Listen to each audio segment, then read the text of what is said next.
Hey there, Bruins fans!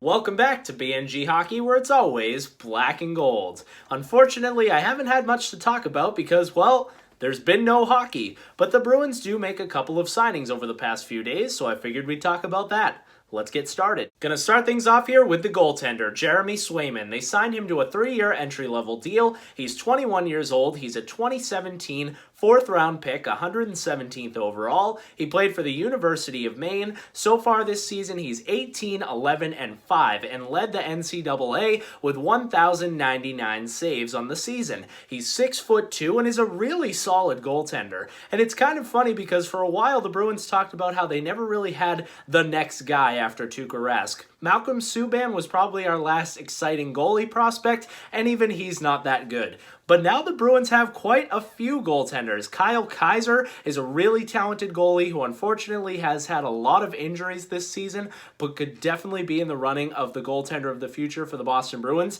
Dan Vladar is having a lights-out season for the Providence Bruins, and he's 6'6", so he's an absolutely huge goaltender, and I would say he's probably number one in the goalie for the future talk for the Boston Bruins. I could even see him backing up Tuukka Rask next season when Halak's contract is done.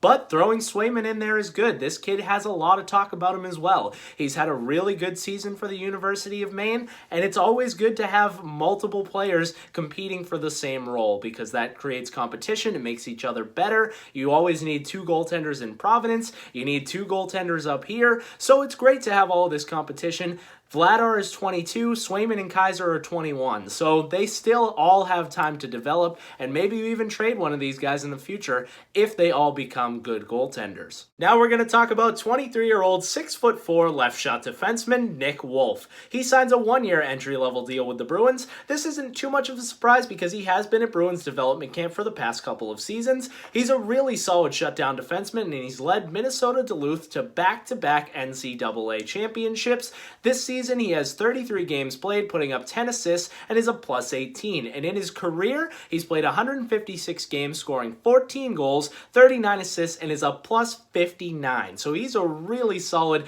defensive defenseman, and when he's out there, the other team isn't scoring, and his team is, and that's always good. He knows Carson Kuhlman really well. Kuhlman was the captain of Minnesota Duluth before Wolff, so already there, he's got some Bruins tie-ins. It's always good to have defensemen. You can really never have enough defensemen.